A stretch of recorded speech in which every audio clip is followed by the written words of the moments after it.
con las cepas que ya hemos cultivado y están ahorita en refrigeración, con esas cepas vamos a hacer nuestra prueba de antibiograma, ¿ya?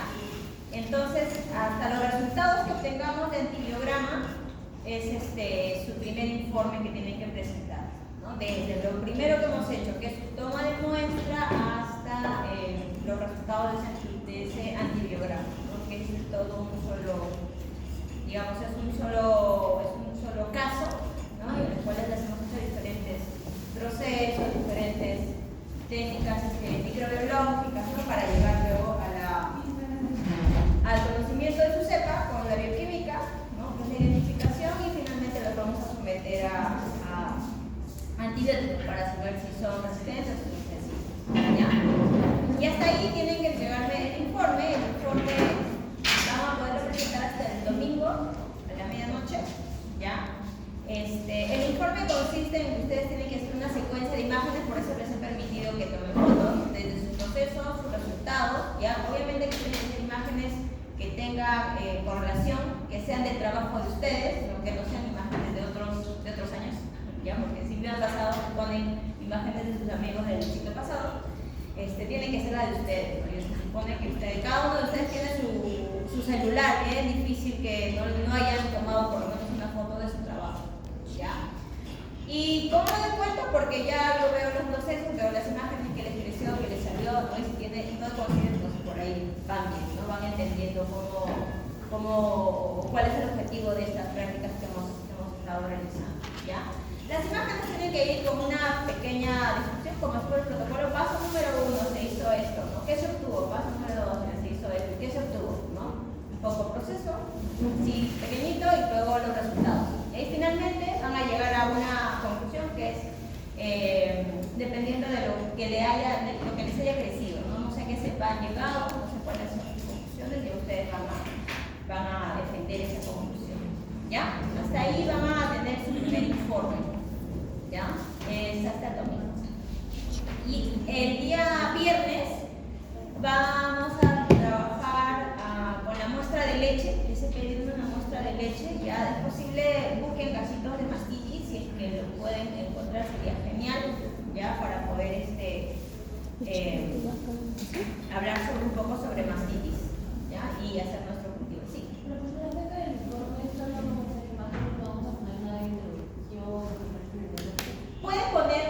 Pueden poner una introducción, pero pequeñita, o sea, es como, van a ser como un tipo de presentación, como un PPT, ¿ya? Como PPT, que no sea en Word, porque el Word es muy, no, o sea, si ponen imágenes en Word van a ser muy chiquitos, lo que yo quiero ver es imágenes, entonces hagan como una con diapositivas. Como si fuera una diapositiva para yo poder ver las imágenes grandes, ¿ya? Pueden hacer una introducción que solo sea de un PPT, por ejemplo, ¿no? Con letras grandes, tampoco no me pongan una introducción, me pongan letras chiquititas, ¿sabes? Es una presentación, tiene que ser una letra grande, ¿ya? Entonces, ya saben que también... ¿Esto es una buena? No, sí soy yo. Y bueno, y las referencias bibliográficas, ¿no? Porque para que lleguen a las conclusiones, a la identificación bacteriana, obviamente van a tener que revisar literatura, ¿ya? Entonces también las referencias bibliográficas son calificadas, ¿no? De buenas fuentes, de los últimos años, y ya saben en qué formato se tienen que hacer las referencias bibliográficas, ¿ya? Ok. Entonces, el día de hoy vamos a hablar sobre... hemos terminado todo este primer capítulo de bacterias, que hemos hablado sobre generalidades de las bacterias, ¿no? Sobre la parte de su metabolismo, su nutrición, hemos hablado sobre la clasificación de las bacterias desde sus diferentes ámbitos, que hemos conversado sobre genética y un poco sobre antibióticos, ¿no?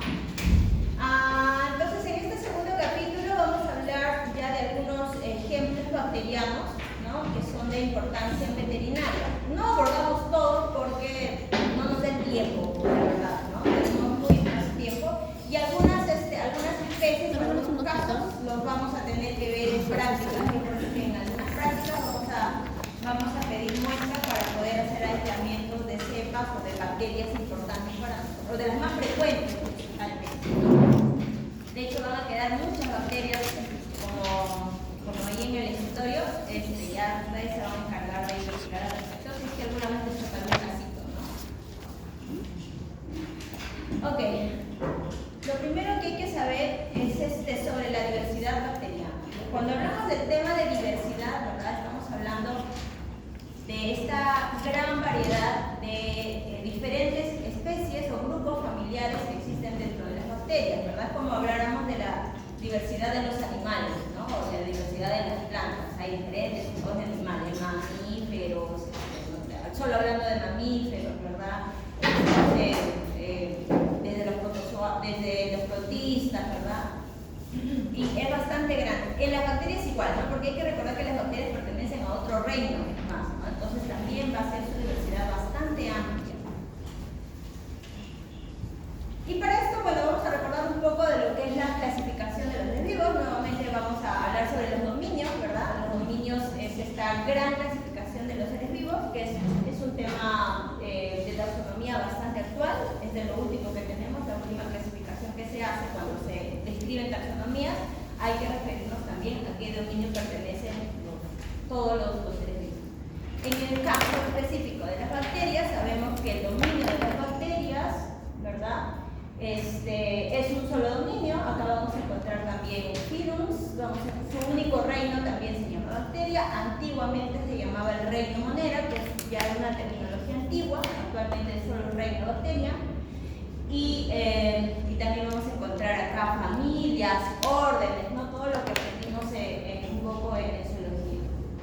Otro dominio que tenemos en la naturaleza son las arqueas, ¿no? Y ambas, tanto bacterias como arqueas, lo que comparten es que son células procariotas. Eso también es lo que ustedes ya saben, ¿no? Y el tercer dominio, otro dominio también sumamente grande, son las eucarias, que dentro de ese dominio también hay varios reinos, ¿no? Animales, plantas, hongos, etc. Y lo que sí tenemos todos en común, miren, todos los dominios en común, es que tenemos un antecesor que probablemente ha sido un ser vivo más cercano a una bacteria que a una eucaria, ¿no? Y a partir de todos hemos evolucionado. ¿Ya? Bueno, ya, ok. Entonces, el reino Monera, les decía, ya no se denomina actualmente Monera, se está descartando esta terminología, pero refiere básicamente al reino de las bacterias, ¿no? Seguramente sí van a encontrar mucha información todavía con este nombre, ¿no? De los Moneras, ¿ya? Dentro de la clasificación grande de este reino, ¿no? Se clasifican de diferentes formas, nos podemos clasificar. Hay una clasificación, por ejemplo, según su forma, que también lo vimos, ¿verdad? Sí. Según su forma, cocos, bacilos, no sé, pirilos, filamentosos, pleomórficos, ¿verdad? También desde el punto de vista nutricional también vimos los autrótrofos, heterótrofos, la combinación de ellos, que son bastante versátiles, ¿verdad? En cuanto a la respiración también, aerobios, anaerobios con sus variaciones, no facultativos, no facultativos, microaerofílicos, etc., que también ya lo sabemos, toda esta parte ya lo vimos, ¿no? Según su útil, o sea, la clasificación según si son útiles, digamos, para algún proceso en cuanto a ecología, algún proceso en cuanto a la fabricación de diferentes productos, ya sean alimenticios o etc. O también, como en la parte de la ingeniería genética, también se le considera útil, ¿no? Pero en el caso de nosotros nos vamos a enfocar básicamente a aquellas bacterias que van a ser perjudiciales para la salud del humano o de los animales, ¿no? Entonces, nosotros nos vamos a enfocar en esta clasificación de aquellas bacterias que son perjudiciales en la salud. Estos de acá no quiere decir que no nos interesen, o sea, también son de nuestro interés porque hay muchos, por ejemplo, en fabricación de alimentos que se hacen a base de fermentación procesadas por bacterias, ¿no? Y finalmente un buen alimento hace que, no sé, un animal pueda tener muchos beneficios en cuanto a salud, en cuanto a índices de producción, entre otras cosas, ¿no? Esto también es de nuestro interés porque a partir de estas utilidades industriales, ¿no? Que se usaban las bacterias que transportan los segmentos de material genético como los plásmidos, decíamos, ¿se acuerdan? Hablábamos del ejemplo de que utilizan plásmidos para la síntesis de insulina para tratamientos de casos de diabetes, ¿no? Entonces también es importante para nosotros, ¿no? Pero básicamente en el curso nos enfocamos en las perjudiciales, ¿ya?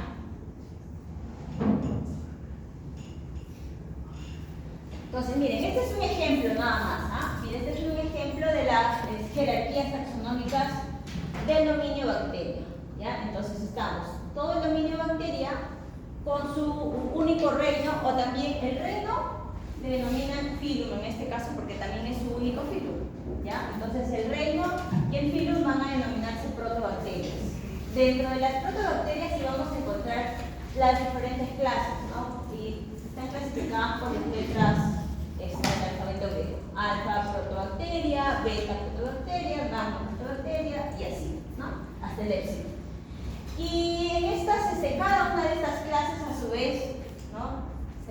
También vamos a tener diferentes órdenes. Por ejemplo, dentro de las más frecuentes que van a ser perjudiciales para los seres vivos, para los animales o el hombre, están dentro de las gamma protobacterias. Acá tenemos, por ejemplo, las cromatiales, las triotricales, las legionales, las pseudomonales, etc., ¿no? Seguramente deben haber más, ¿ya? Dentro de este grupo de órdenes, solo de las gamma protobacterias, vamos a encontrar que las enterobacteriales, ¿ya? Es uno de los grupos más grandes que existen, ¿no? Porque dentro de estas vamos a encontrar muchas de las bacterias que forman parte de la microbiota del tracto digestivo, y dependiendo de que si eres un rumiante o no, dependiendo de que si tienes cámaras fermentativas o no, y de la dieta y de estas cosas, pueden ser diferentes variables, ¿no? Es más, en algunas especies todavía no se sabe del todo, digamos, cuál viene a ser toda su microbiota solo del tracto digestivo, ¿no? Hay muchas cosas que todavía están en búsqueda. Y dentro de las enterobacteriales tenemos a la familia de las enterobacteriaceae, ¿no? Y en ellas todos los géneros que conocemos que pertenecen a las enterobacteriaceae. Enterobacterias, las esterichas, que también son las más conocidas, ¿no? Como son las más estudiadas, las Klebsiella, Rhodus, Salmonella, Serratia, ¿no? Entonces, ¿por qué les presento esta jerarquía? Que ustedes, o sea, sí lo entienden, obviamente, ¿no? Se entiende las jerarquías taxonómicas porque eso ya lo han visto, ¿ya? Pero les vuelvo a recordar que sobre todo en el caso cuando hacen sus trabajos, ¿ya? Lo que sí se les está olvidando es tener cuidado con las normas en cuanto a la escritura. Recuerden que hay ciertas normas cuando uno describe especies. No estamos hablando de solo las especies animales que hemos aprendido en fisiología, ¿ya? En plantas, en bacterias, en hongos, en lo que sea. Cuando se refiere a especie, ¿cómo se debe escribir? Cursiva. ¿Por qué no lo ponen? Ustedes me presentan sus diapositivas que han tenido la última exposición. Todas las han escrito como les ha dado la gana, todo en mayúscula, o sea, sin respetar esas normas. Entonces, por eso les vuelvo a presentar por el tratado, que ya saben ustedes cómo se debe escribir correctamente el nombre de la especie, de una bacteria o de cualquier otro ser vivo, ¿ya? Esas cosas hay que tener en cuenta, chicos. No solo se los voy a pedir yo, se los van a pedir hasta el final de su carrera, ¿ya? Y estamos en cuarto ciclo, entonces eso ya supuestamente ha de ser innato en nosotros. Si tú ves algún error, lo cambias rápidamente, ¿no? Bien, la protobacteria es igual que la monera. No, el monera es una terminología antigua de bacterias. Pero antiguamente se decía reino monera. En la actualidad ya no se llama reino monera, en la actualidad se llama reino bacteria. Protobacteria refiere al filum. Al filum. Y este reino tiene un único filum, que son las protobacterias. Por eso es filum o reino recibe, aunque esto no sé, filum o reino son las protobacterias. Es un único grupo, ¿no? Que solamente tiene diferentes nomenclaturas. Reino bacteria y filum protobacteria, ya está.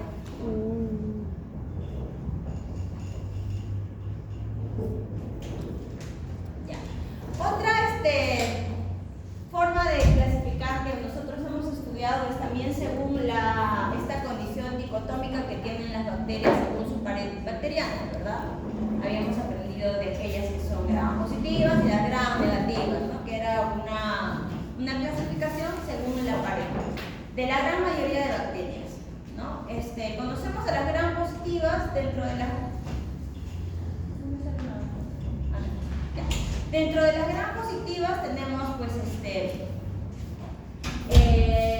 diferentes bacterias. Entonces podemos ver gram positivas en forma de cocos, gram positivas en forma de bacilos, estos también ya los conocemos, ¿verdad? En cuanto a los cocos, diferentes especies, las más conocidas, estafilococos, streptococos, por ahí seguramente hay muchos más. Y en cuanto a los bacilos, son solamente ejemplos, tenemos Corynebacterium, Clostridium, Neisseria, Bacillus, Lactobacillus, Dicipellotrix y etc. Hay muchos más, ¿no? ¿Ya? Todos pertenecen entonces a este gran grupo de las gram positivas, ¿no? Y ya sabemos que las gram positivas tienen una particularidad en su pared bacteriana. ¿Cuál es la molécula que van a tener en común un coco y un bacilo gram positivo? ¿Cómo? Los peptidoglicanos, ¿no? Que es lo que le va a permitir dar la coloración para poderlos clasificar en gram positivo o en gram negativo.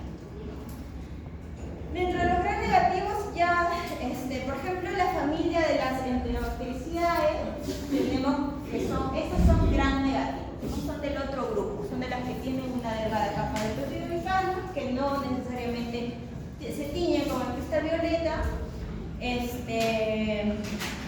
Acá están todas las que más conocemos como Coli, Salmonella, Yersinia, etc., ¿no?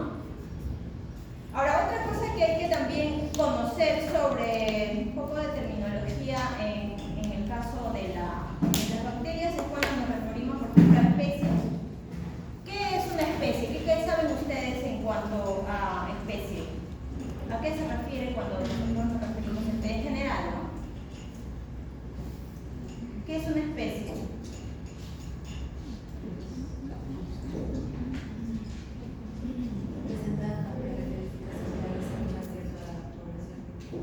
Ya, pero ¿qué más?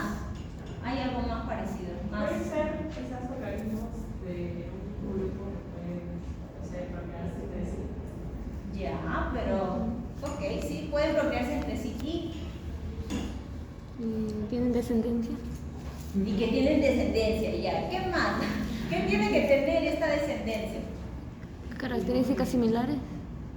Ya, aparte de eso, ya, si más o menos está llegando la idea así de abuelitas, ¿no?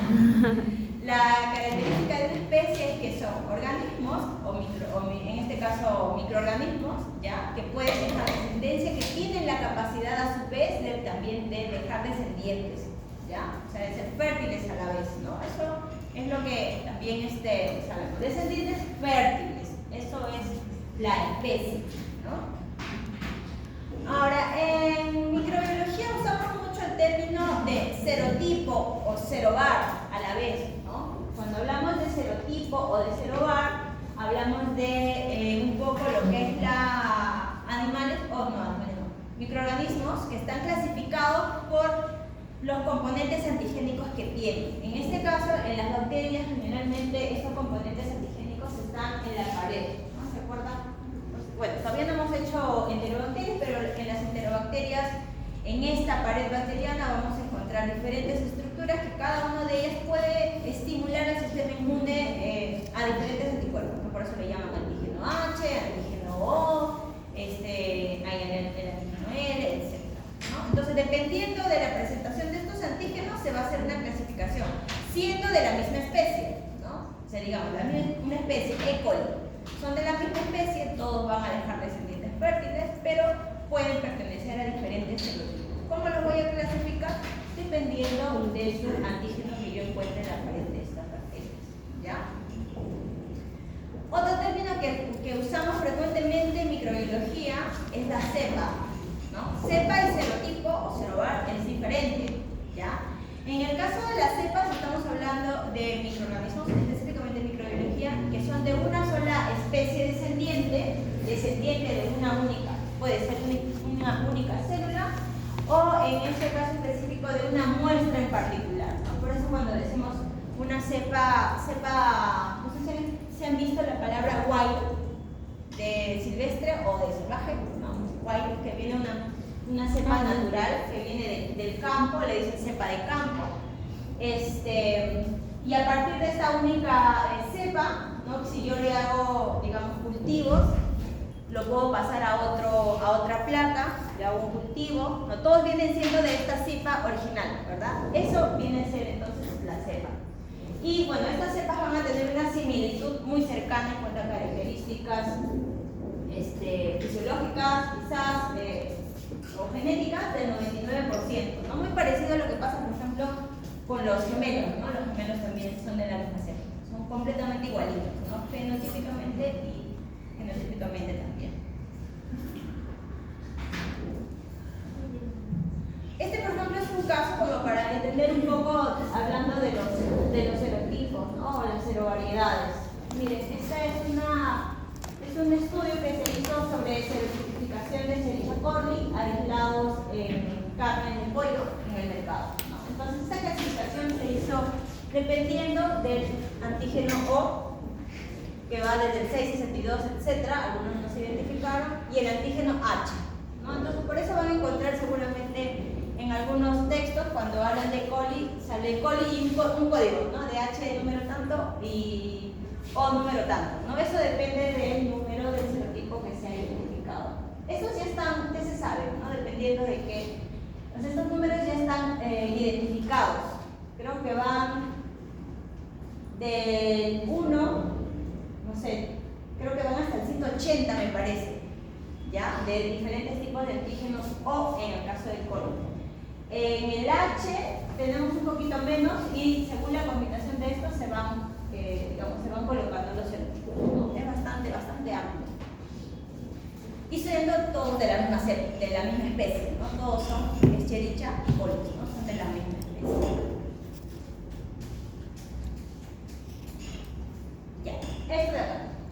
Bueno, esto de acá no es que nada una lista de las familias de las bacterias, ¿no? Porque hemos hablado solamente de las enterobacterias, que son las más frecuentes, pero para que vean que existe una gran variedad de familias. Cada una de estas están con sus principales géneros, ¿no? Que componen estas familias, ¿ya? Como para que las conozcan, ustedes ya lo revisan, no lo vamos a leer uno por uno. Ya ustedes lo revisan cuáles son los géneros más frecuentes de las familias que están ahí, ¿ya? ¿Preguntas, chicos?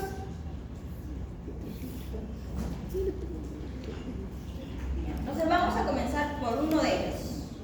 Ya sabemos que hay una gran variedad. Entonces vamos a enfocar ahora específicamente en un grupo de ellos. Esta primera clase, esta y la otra clase, vamos a hablar sobre todo de bacterias gram positivas, ¿ya? O sea, si son gram positivas, ¿qué características tiene esta bacteria? Una pared gruesa de peptidoglicano, ¿no? Entonces, vamos a hablar sobre esto, ¿ya? Dentro de esto vamos a encontrar algunos grupos de bastante importancia en cuanto a veterinaria, porque algunos de ellos incluso van a ser zoonóticos y si ustedes ven acá, los que vemos en la imagen son ¿de qué forma? Bacilos, ¿verdad? ¿Y qué más tienen? Esporas, ¿verdad? Pero no todos los gram positivos van a ser bacilos, o sea, también tenemos gram positivos que son cocos, ¿no? Los estreptococos, los estafilococos son también gram positivos, ¿ya? Pero nosotros en esta ocasión nos vamos a enfocar a las que tienen la forma de bacilos, ¿ya? Y estos van a ser causantes de muchas enfermedades que es bastante conocido para ustedes. ¿Han escuchado el anthrax? Sí. Causado por un organismo que es un bacilo gram positivo.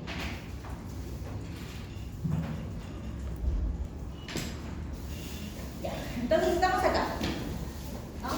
Vamos a hablar entonces sobre los gram positivos, pero las que tienen la forma de bacilo, ¿no?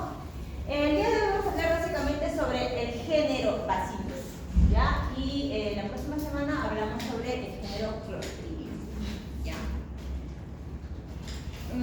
Entonces tenemos que son bacterias gram positivas, ¿ya? Dentro de las gram positivas, según su metabolismo, también las vamos a agrupar en dos grandes grupos, ¿ya? Estamos en bacilos nada más, ¿ya? Ya nos olvidamos un poquito de los cocos.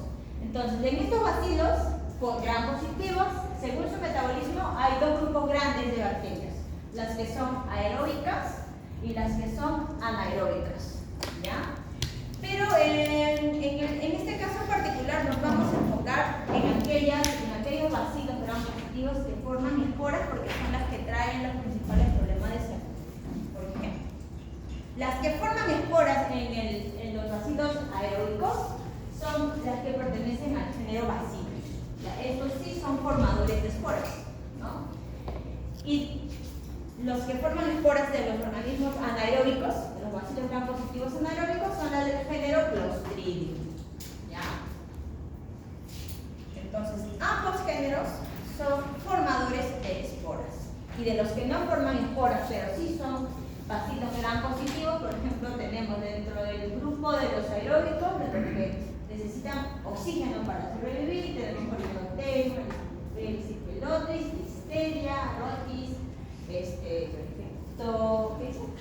Toferima, etc., ¿no?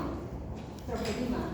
Estas de acá son de las anaeróbicas que no forman esporas, ¿ya? Acá, por ejemplo, está Lactobacillus, que es una bacteria bastante frecuente para la producción de lácteos, ¿no? De yogures, quesos, etc. Pero estas no son formadores de esporas y además su condición básica para crecer es en ausencia de oxígeno. Son anaeróbicos. Por eso participan en los procesos de fermentación.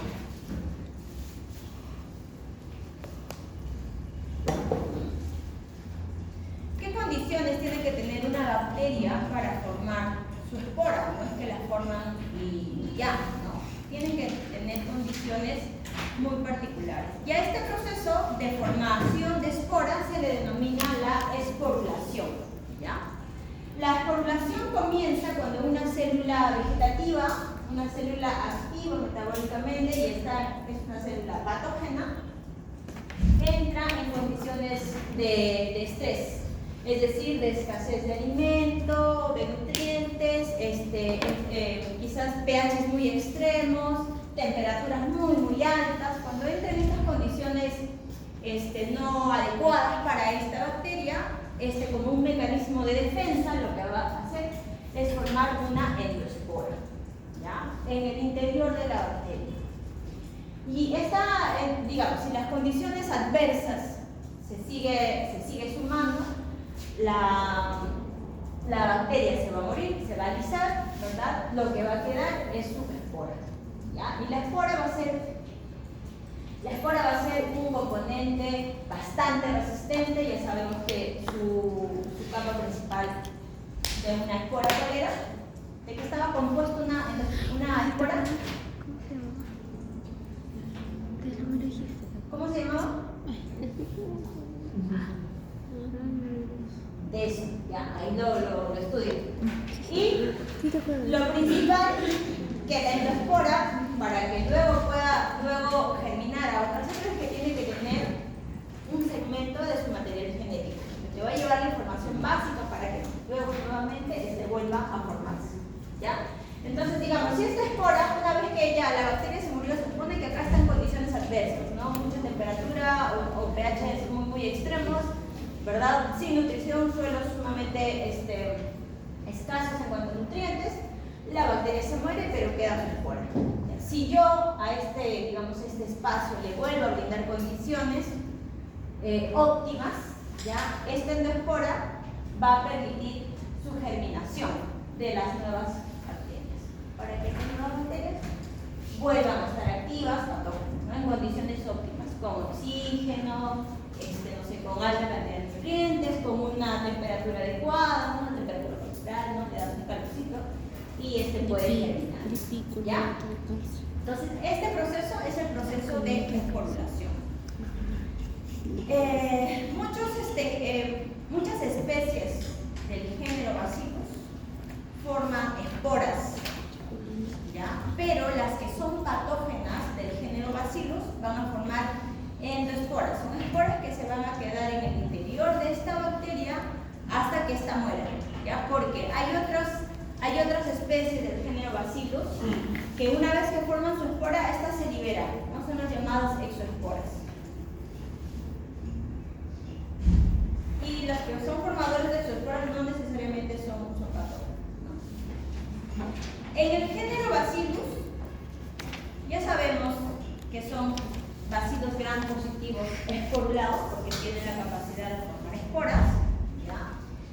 tenemos dentro de este mismo género aquellos que son aerobios, anaerobios facultativos, es decir, pueden crecer bien con o sin oxígeno. Son ubicuos, los podemos encontrar en diferentes ámbitos de la naturaleza, ¿verdad? Agua, suelo, no sé, entre otros lugares, ¿no? Algunos van a poder ser móviles, algunos, y algunos no necesariamente, ¿no? Son organismos, algunos van a ser inmóviles.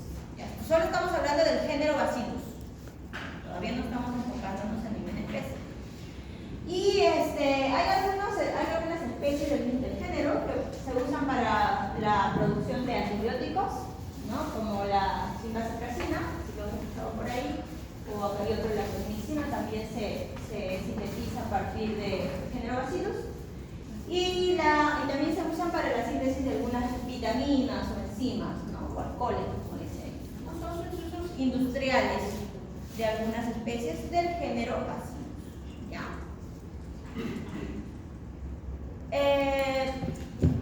Entonces, el género Bacillus, ya sabemos que es gram positivo, son formadores de esporas. El que nos interesa el día de hoy en particular es un bacilo que va a formar su espora en la parte central del bacilo. ¿Ya? Esa es su particularidad de este bacilo que vamos a ver hoy, ¿no? Otra cosa del que vamos a ver hoy, que es este de acá, el bacilo son aeróbicos principalmente, ¿ya?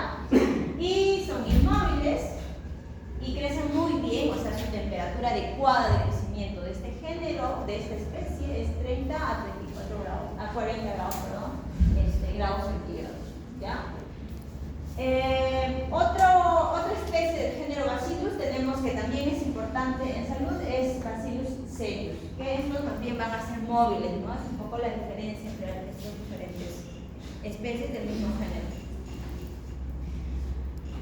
Entonces, las especies patógenas del género Bacillus son Bacillus anthracis, que van a ser los encargados de producir la enfermedad llamada anthrax o también carbunco, y la otra es el Bacillus cereus, decíamos, ¿no? Y el Bacillus cereus se va a encargar básicamente de algunas enfermedades asociadas a intoxicaciones alimentarias, ¿ya? Ambos son entonces gram positivos, formadores de endoesporas, principalmente esporas centrales. Nos vamos a enfocar básicamente a esta especie, ¿ya? La especie Bacillus anthracis.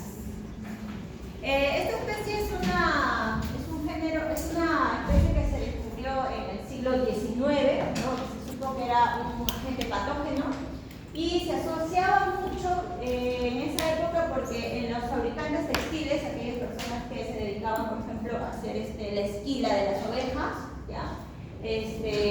Se encontraban muchos casos de neumonía fulminante, es decir, la persona estaba sanita, ¿no? Un día así cualquiera, esquilaba sus ovejas y al día siguiente esta persona moría de una neumonía fulminante, ¿no? Había tenido hemorragias, sangre por la nariz, por la boca, ¿no? Y era así, de la nada, ¿no? Era súbito, como dicen, ¿no? Una presentación súbita. Y bueno, en la actualidad se sabe de que esa presentación súbita de estos estibadores de lana, ¿ya? Era un anthrax inhalatorio, ¿no? Que era producido por una bacteria Bacillus anthracis.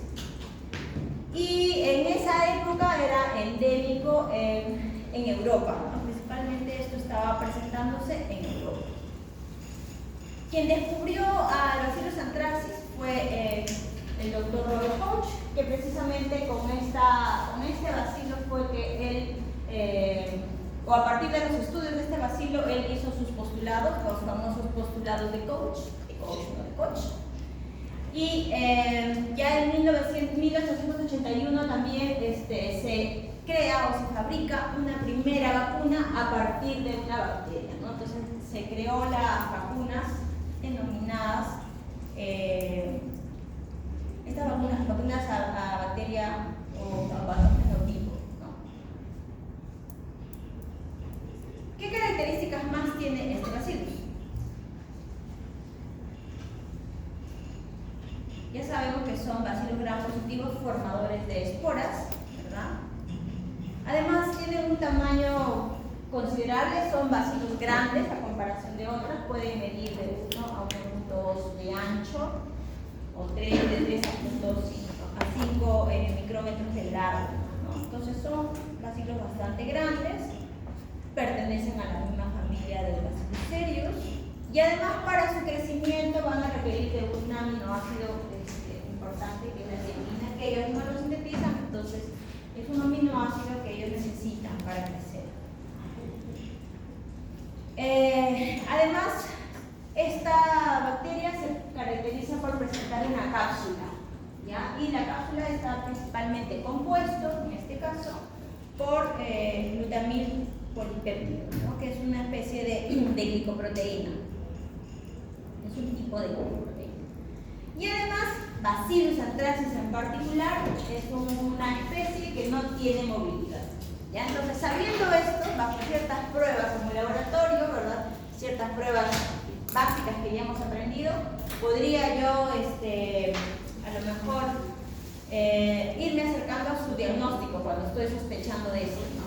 Pues si estoy sospechando de que se trata de un caso de anthrax, podría hacerle una admisión negativa con tinta china y lo que voy a aplicar son, miren, estas cadenas de bacilos, ¿no? Completamente transparentes. ¿Por qué? Porque presentan cápsula. Y además son no móviles. O sea, si le hago una prueba bioquímica de... ¿Cómo se llama la prueba bioquímica para movilidad? Así se llama.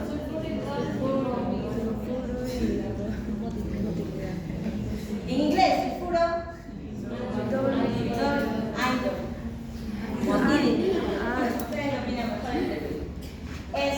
Entonces, si yo le hago esta prueba, no le voy a poder ver el halo. Lo único que voy a ver es al día siguiente es el piquete que yo le he hecho, ¿no?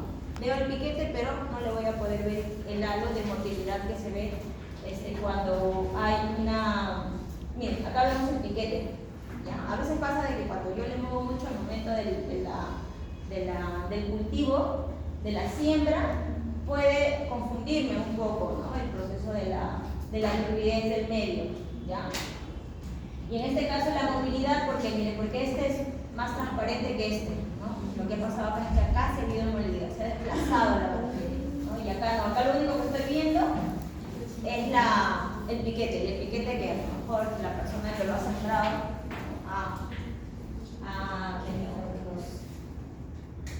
para que lo veamos mejor. ¿Ya? Entonces, siempre cuando se hace el piquete para zinc, hay que tener cuidado, ¿no? De preferencia en un solo toque.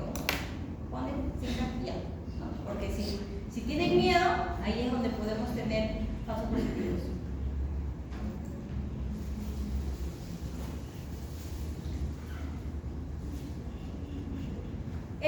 Bacillus anthracis es un organismo aerobio, ¿ya?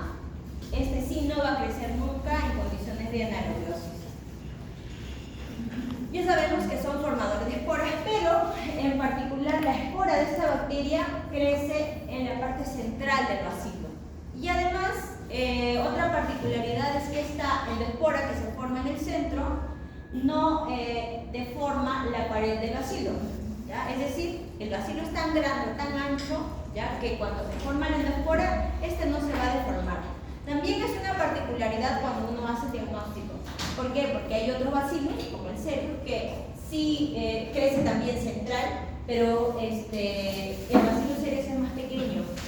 Y la endoespora lo que hace es deformar la pared del bacilo, ¿no? Entonces lo que se ve es como si tuviera una endoespora apretadita con su bacilo al costado, ¿no?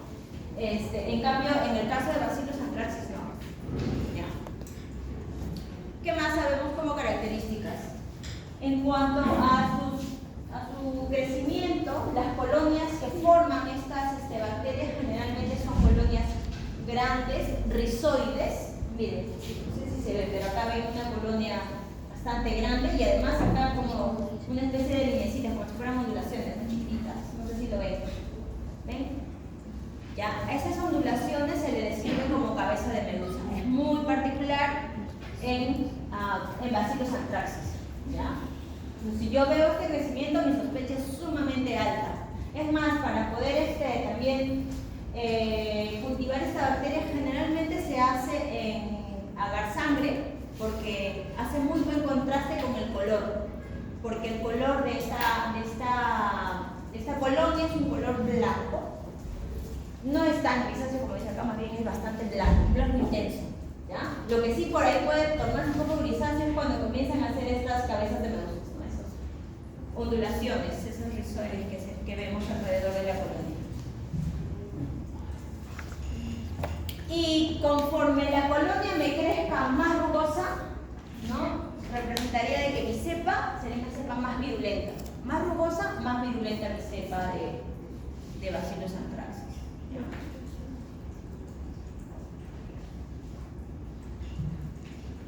Entonces, el cultivo generalmente cuando hay sospecha se hace en agar sangre, ¿no?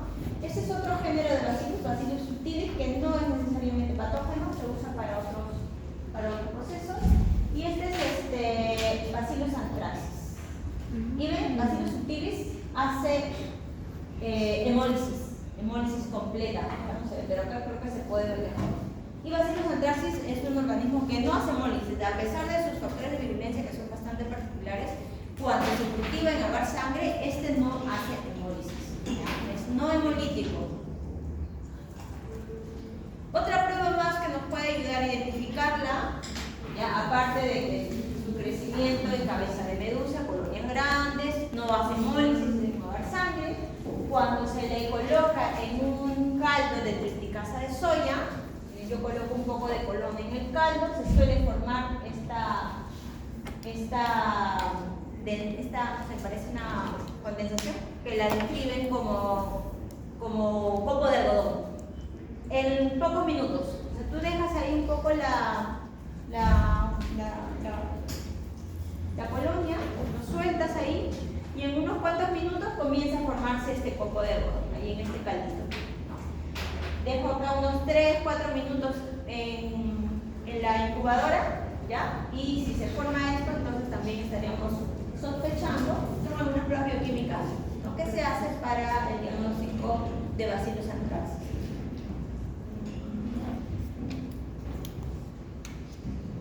Acá tenemos algunas pruebas bioquímicas más que se hacen, ¿no? Ya sabemos que si le hago zinc no va a tener motilidad, a diferencia de las otras.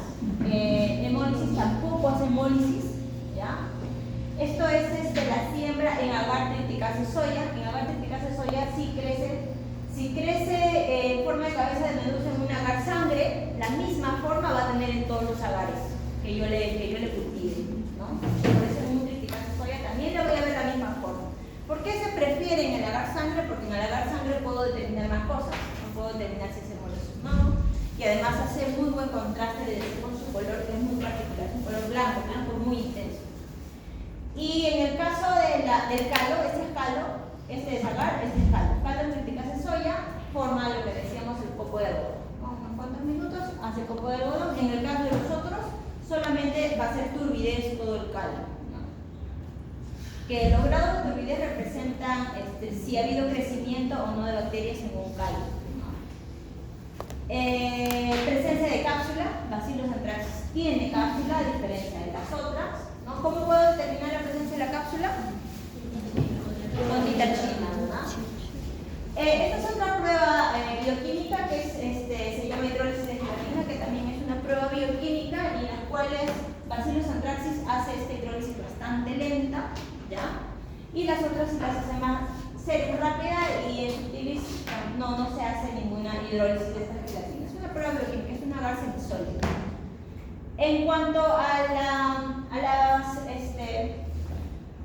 sensibilidad o quizás si son resistentes o no a los antibióticos, la ventaja de Bacillus anthracis, porque generalmente Bacillus anthracis son cepas de campo, ¿no? Son bastante sensibles a la penicilina, ¿no? Entonces, con una buena dosis de penicilina en un tiempo adecuado, ¿no? Sí se puede llegar a hacer buenos tratamientos, ¿no? Es bastante sensible, ¿no? Esa es su ventaja. Y la más patógena tiene a ser Bacillus anthracis.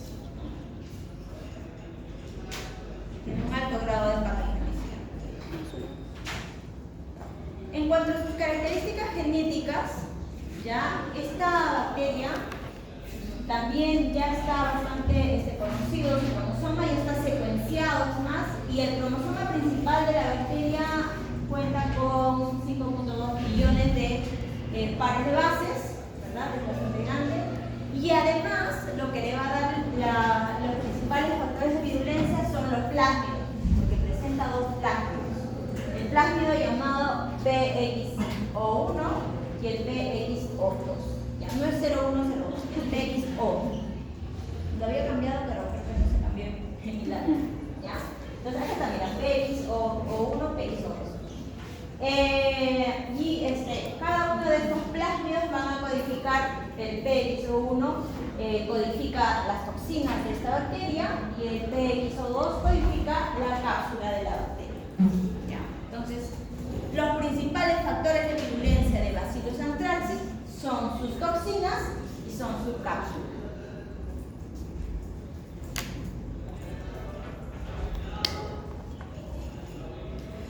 Todas las cepas de Bacillus anthracis que reportan ambos plásmidos son cepas virulentas, son altamente virulentas. Porque también vamos a ver que existen cepas atenuadas, y las cepas atenuadas de Bacillus anthracis son cepas que se usan generalmente para vacunas, ¿no? Y las cepas atenuadas solamente van a tener uno de los plásmidos.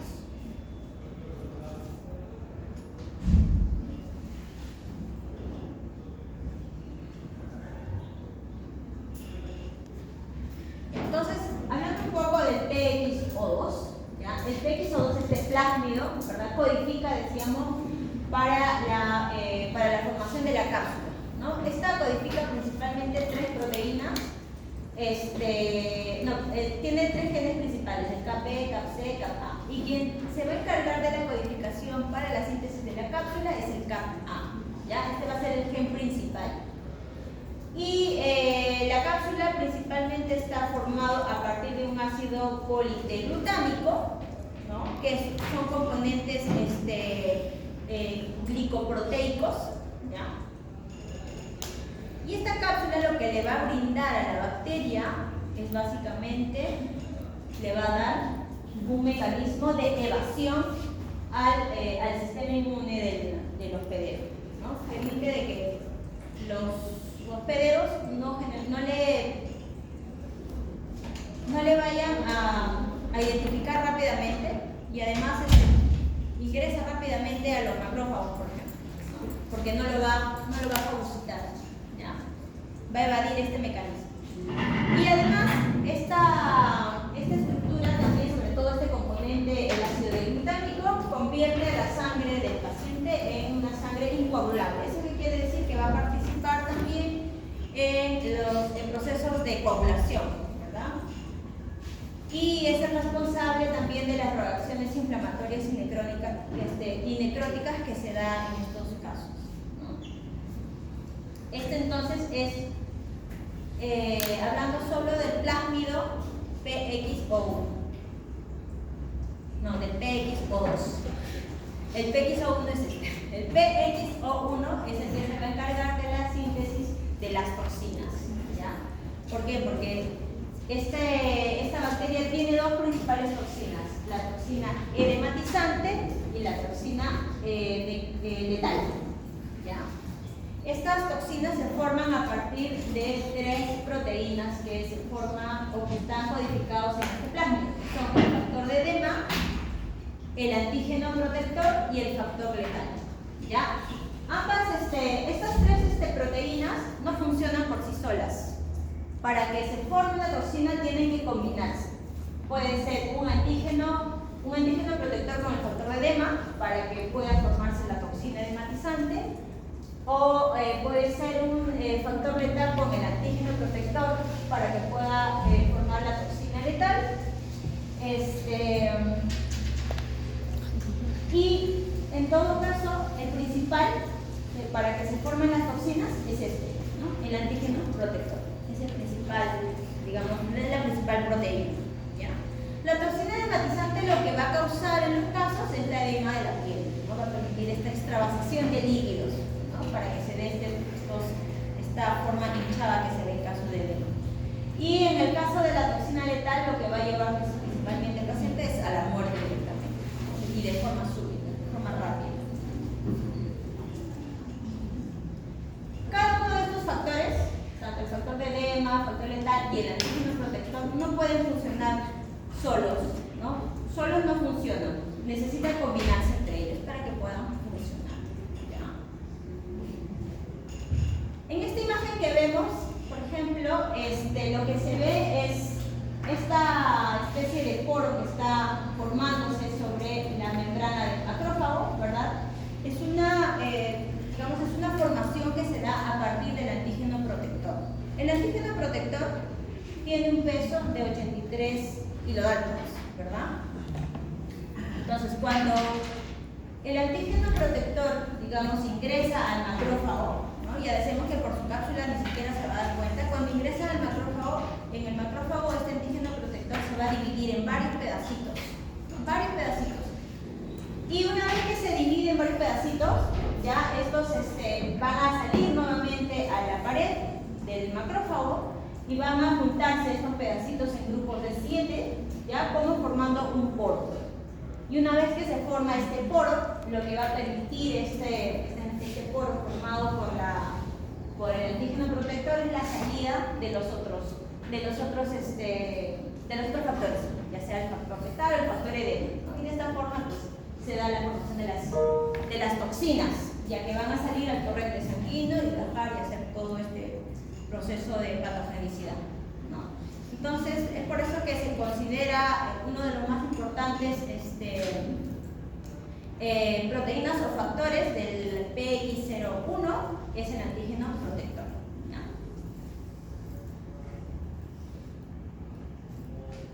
La toxina edematosa, esta toxina va a actuar como un adenosin ciclasa dependiente de la hemoglobina, es decir, que va a participar a nivel del AMP cíclico, y esto lo que va a permitir es la perturbación, ¿verdad?, de la homeostasis del agua, permitiendo así la salida o la extravasación de líquidos, ¿no?, de los vasos sanguíneos hacia la intersticie celular. Y en el caso de la toxina letal interviene en dos puntos importantes. Uno, interviene, por ejemplo, a partir de la proteína interconectiva, o sea, interviene en la mitosis de la célula, ¿no? Si ya no se da el proceso de mitosis, la célula va a morir rápidamente. Y también interviene en los procesos de coagulación, ¿no? Liberando pues, los factores tumorales alfa o interleuquinas, que van a ser los principales responsables de estas muertes súbitas, ¿no? De estos altos procesos también de inflamación, ¿verdad? Y aparte de la cápsula, ¿no? Entonces esto se convierte pues, en una bomba de tiempo cuando se da el proceso. Este patógeno, ¿ya? También como es muy estudiado, la dosis infectiva de este patógeno,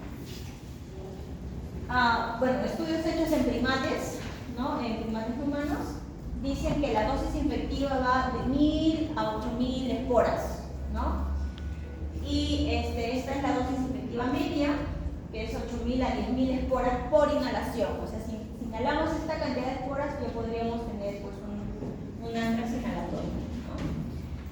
Sobre todo si es una cepa que tiene ambos factores de virulencia.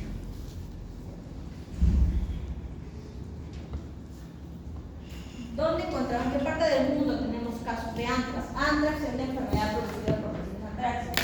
Los tenemos distribuidos a nivel del mundo, ¿no? Está ampliamente distribuido.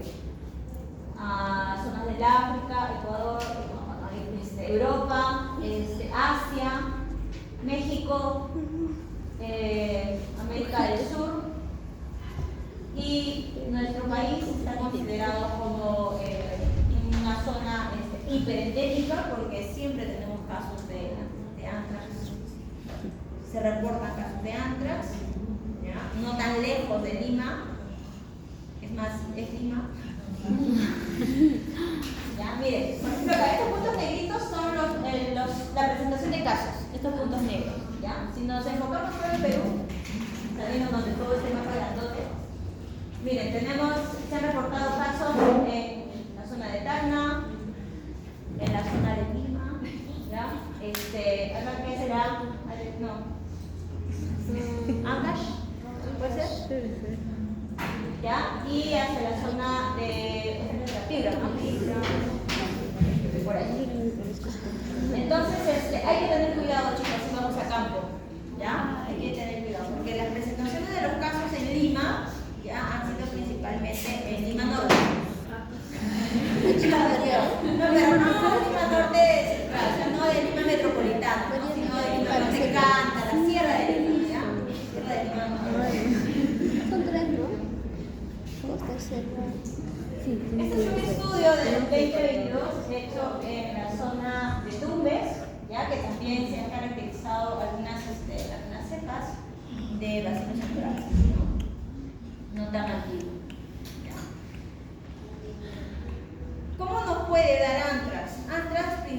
herbívoros, principalmente, digo, por eso no necesariamente solo los herbívoros, ¿ya? Y se da por inoculación, ¿no? Digamos, pueden ser por procesos de encurtido, si una persona hace esto de los cueros, ¿verdad? Puede ser por consumo de carne contaminada, o la principal por la alimentación. Entonces, ¿quiénes serían digamos, la población más vulnerable para casos de anthrax? Si son los herbívoros, ¿no? Estamos hablando de ¿quiénes? Los ganaderos, ¿verdad? Los ganaderos. ¿Qué más? Los curtileros, ¿ya? Los esquiladores. ¿Qué más? ¿Quién más estaría en esta población de riesgo? ¿Quién los cuida? ¿Quién los cuida a los animales? Los veterinarios. ¿Quiénes se encargan de su salud? Los veterinarios. Estamos dentro de la población de riesgo, ¿no? Si ustedes buscan en hubo caso de anthrax en el inicio del 2000, ya de anthrax inhalatorio, porque esto es considerado también un agente bioterrorismo, ¿ya? Porque se mandaban cartas a Estados Unidos con esporas de anthrax, ¿ya? Entonces, cuando hubo este caso en Estados Unidos, todos los países empezaron a proteger sus fronteras, digamos, formulando protocolos de contención, etc., ¿no? También nuestro país tuvo su protocolo de contención. Entonces, ustedes buscan en el CNS el protocolo, van a encontrar todo el protocolo para el diagnóstico de anthrax, ¿ya? Entonces, en toda esta lista de las poblaciones vulnerables estamos los veterinarios, los militares y todos los que están relacionados a los animales de producción. La enfermedad anthrax viene de la palabra griega anthrakos, que significa carbón, ¿no? Y está causado principalmente por las esporas, por la inhalación o la presentación de las esporas, ¿no? Se va a dar principalmente, la enfermedad se puede dar en una instancia por los principales herbívoros, sobre todo los de producción, que son ovinos, equinos, cabras, pero esto también, no solamente ellos, ¿no? También los herbívoros que son de vida silvestre también se pueden infectar de anthrax, ¿no? El reservorio natural de la espora van a ser suelos pobres, ¿ya? Van a ser zonas, por ejemplo, donde la materia orgánica es rica, con un pH bajo. Y además, otro factor fundamental para que se den los casos de anthrax es los cambios climáticos drásticos, ¿no? Todo mal. ¿Ya? Entonces sí se puede dar. Incluso hace poquito han habido sospechas de anthrax. No lo voy a contar.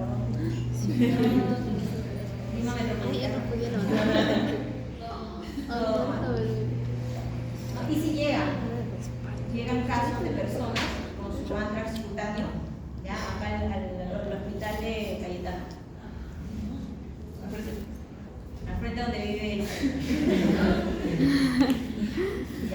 según los mecanismos de patogenicidad, anthrax puede ingresar por diferentes vías. Puede ingresar por piel, dando así el anthrax cutáneo. Puede ingresar por consumo, ¿no? Entonces también puede afectar el sistema digestivo, ¿ya? Y también puede ingresar por la inhalación, ¿no? Entonces afecta principalmente. Una vez que ingresa por las diferentes vías, por inhalación, por contacto directo o por el consumo, ya los principales encargados de la defensa contra esta bacteria van a ser los macrófagos. Pero ya sabemos que como tienen cápsula, los macrófagos no se van a enterar, ¿no? Más bien los macrófagos se van a encargar de la diseminación, porque dentro de este macrófago se van a ir no solo liberando los factores de virulencia, sino también a su vez las bacterias van a seguir multiplicándose, ¿no? Las esporas se van a van a seguir germinando y van a seguir viajando por el torrente sanguíneo, y en el torrente sanguíneo se va a seguir diseminando, llegando a, o sea, ganglios, quizás regionales, y puede incluso llegar al sistema nervioso central, ¿no? Se ha visto casos de anthrax ya reproduciendo una necrosis a nivel cerebral, muertes súbitas, ¿no? Por digamos, un caso extremo de edema o extravasación de líquidos, o hemorragias muy intensas, ¿no? Ahora, el anthrax o carbunco, ¿ya? Antiguamente se le llamaba carbunco, y en la actualidad carbunco solo es un término para anthrax cutáneo, ¿ya? Es una enfermedad infecciosa hiperaguda, diría yo, que afecta principalmente a los animales herbívoros, ¿no? También puede afectar a los humanos. No afecta necesariamente a aves o reptiles, ¿ya? Son considerados resistentes. Lo que sí puede pasar es que las aves pueden ser transportadores, ¿no? Pueden ser quizás algunos, podrían comportarse como un vector quizá mecánico, pero no necesariamente un ave puede desarrollar anthrax, ¿ya? Porque las aves, sabemos que las aves tienen una temperatura corporal más alta, ¿no? Entonces por ahí va un poco en su defensa innata. Y en el caso de los reptiles, pues los reptiles pues tienen la temperatura más baja, entonces por ahí también pues, no desarrollan anthrax necesariamente, ¿ya? Anthrax cutáneo o carbunco, ¿verdad? Es el más frecuente de los casos, ¿no? El 95% de los casos que se han reportado es por carbunco, ¿no? El cutáneo de la piel, ¿ya? Y esto se da también por diseminación de insectos que se comportan como vectores mecánicos principalmente. Se van a observar lesiones a nivel de la piel, ¿ya? Principalmente por la producción de las toxinas, ¿no? Desarrollan vesículas o úlceras. Y esto es lo que vamos a ver. Miren, una úlcera a nivel de la piel, pero lo que caracteriza también a esta úlcera, ¿ya? Miren que es de color negro, ¿no? Que es lo que le llama la atención a una persona que se ve una úlcera negra, es que alrededor, a pesar de que anthrax es muy inflamatorio, ¿no? Todo lo que hemos estudiado, pero alrededor de esta lesión no hay dolor. La persona no refiere dolor, tampoco se ve una inflamación tan grande, ¿no? Salvo acá la zona necrótica, ¿no? Ahí el punto necrótico, pero alrededor no hay dolor, no hay inflamación, pero sí le llama la atención el que esté negro y va aumentando, ¿ya? Entonces eso es para tomarlo en cuenta, ¿no? Si alguna vez se van a cantar, ¿ya? Por ahí las úlceras negras, ¿no? Las úlceras pueden ser de 1 a 3 centímetros, ¿ya? El periodo de incubación puede darse en un día, y los casos sin tratamiento pueden ser fatales hasta un 20%, y con tratamiento solamente son fatales el 1%. Entonces hay tratamiento, no es tan grave el caso de anthrax, salvo si yo lo descuido sin tratamiento, por ahí podríamos sí tener ciertas consecuencias. En el otro caso de anthrax, el anthrax gastrointestinal, que esto sí se da por consumo básicamente de animales, ya sean contaminados con anthrax o alimentos que han sido digamos, tocados con vectores como los insectos, ¿verdad?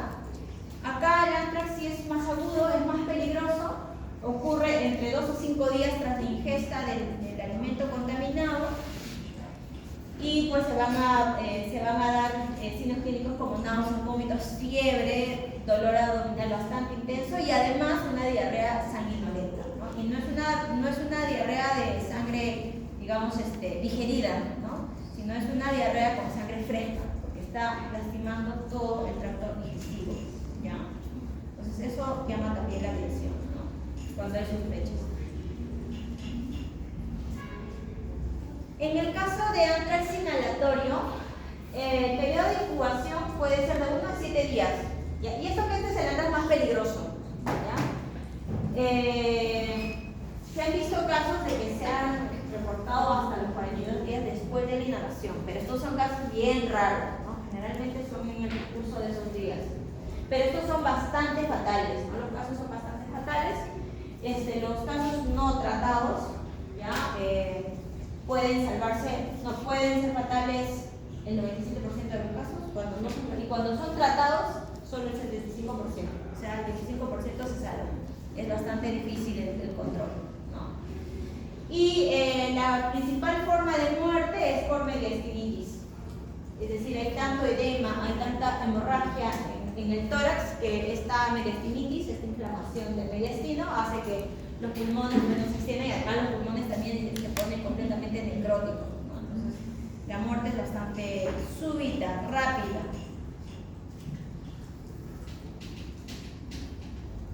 Miren, ante una necropsia, no se ve.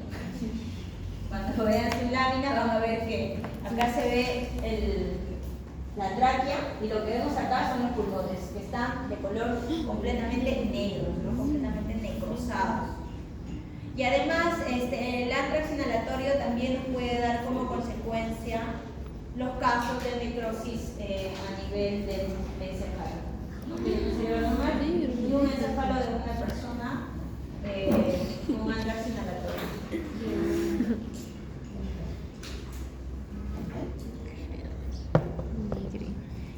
En cuanto a su diagnóstico, ya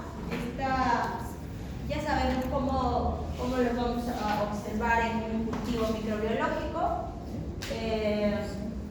Pueden crecer en anaerobisis facultativa, crecen muy poco, generalmente son aeróbicos, en un pH casi neutro y temperatura 27.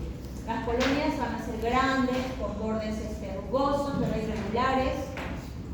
Y temperaturas altas lo que produce es que la cepa se inactive. Entonces, si yo quiero inactivar una cepa, digamos, si quiero o pretendo hacer vacunas, ¿no? Podría someterlas a temperaturas altas, no para matarlas, tampoco para que se estimulen a la producción de esporas, un poquito más de temperatura quizás, y lo que voy a obtener son cepas inactivadas, ¿no? Hay otras formas de hacer diagnósticos quizá más rápidos, porque un cultivo lleva 24 horas y qué tal si es un antrax inhalatorio bien lento, ¿no? Por ahí entonces podemos hacer otro tipo de pruebas, una ELISA, que son bastante rápidos, los PCRs también, o directamente un gramo. Con un gramo, ¿qué podría obtener? Si es positivo o negativo. ¿Qué voy a ver si yo le quiero hacer un gramo así de forma rápida? Bacilos pintados de qué? De morado. Morado, ya. Y ahora no solo eso, en el caso específico de antrax, ya, antrax tiene una presentación de estreptobacilo, es decir, voy a ver cadenas de bacilos grandes en cadenas, ya, y eso es muy particular también de antrax.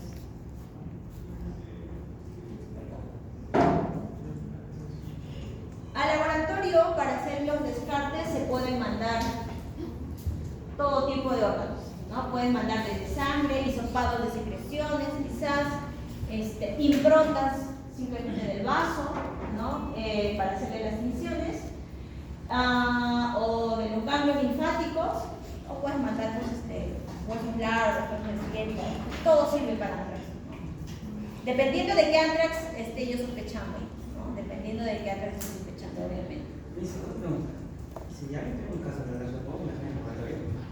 ¿Cómo? Si alguien trae un caso grande. Si alguien trae antrax al laboratorio, no salimos. Por protocolo, todos nos quedamos dentro y comenzamos con un tratamiento de penicilina. Hasta que se demuestre lo contrario. No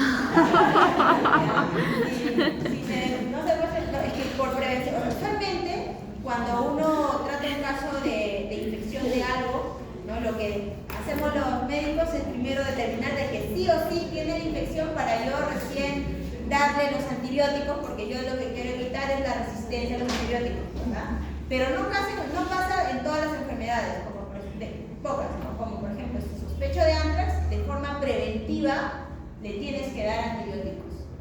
Así comienzas con todo el tratamiento de antibióticos. La penicilina es el único antibiótico que... Puedes usar otros también, ¿no? Pero la penicilina, digamos, es el primero que se usa porque supuestamente son muy sensibles a la penicilina. Bien difícil que hagan resistencia porque generalmente son cepas de campo. La mayoría de los casos es de cepa de campo. ¿El mejor en un cultivo? ¿Cómo? O sea, el nivel de laboratorio, manejar en un cultivo, ¿no sabes? ¿Cómo? O sea, el nivel de laboratorio que tenemos, manejarlo en el cultivo. ¿No da? O sea... Ah, sí, claro, sí nos puede, si alguien trae, sí nos puede crecer. Tenemos todo ahí para que crezca, todas las condiciones. Condiciones sí tenemos, este sí puede crecer. En cuanto al tratamiento, lo primero que se da, penicilina. Es lo primero que se da, es la primera, digamos, es el antibiótico base. ¿No? De ahí se puede empezar con tratamiento de doxiciclinas y ciprofloxacinos, ¿no? Que son los principales antibióticos que se dan ante una sospecha de antrax. De forma preventiva, pero si ya está confirmado, pues ya comienzan con un tratamiento endovenoso, quizá para que sea más rápido.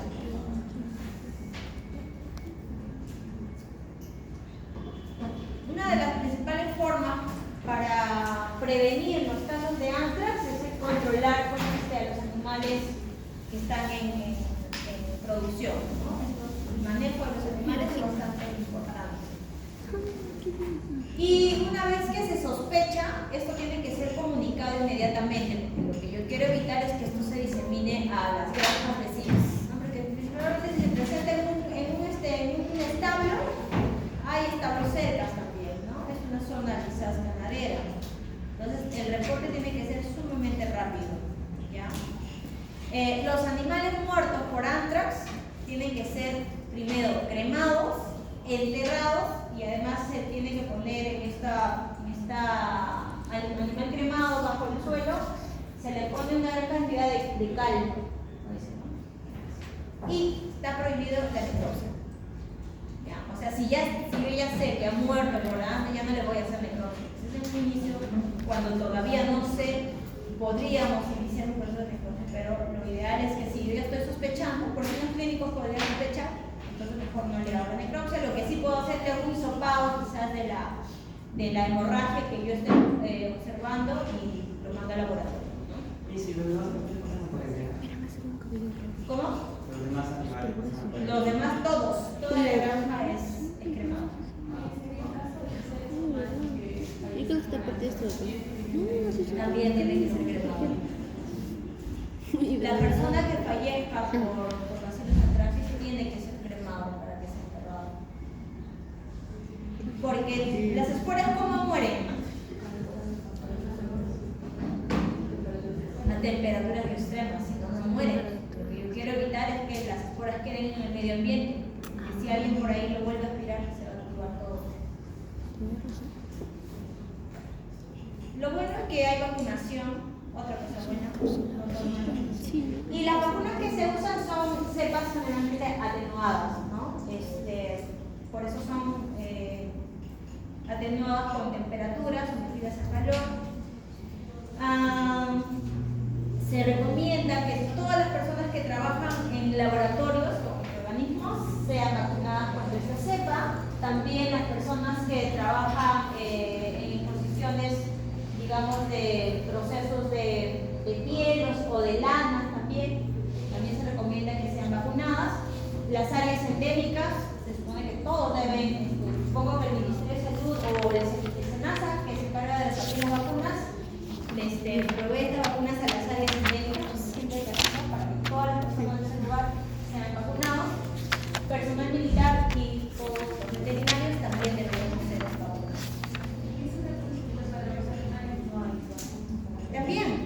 También, o sea, todas las vacunas que se dan en áreas endémicas es para las personas y para los animales. Para todos debemos ser. ¿Preguntas?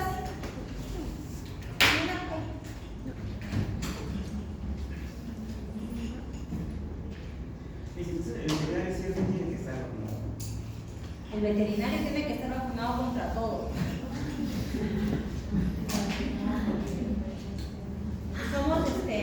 Somos una de las carreras que está más expuesta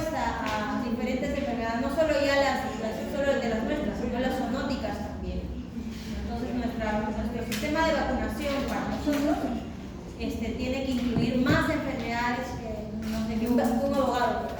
No es tan grueso, ¿verdad? Pero sí es grueso. El tema de incubación, ahí se puede diferenciar Extraño. no cultivar mangas, sabes si es pollo, nada.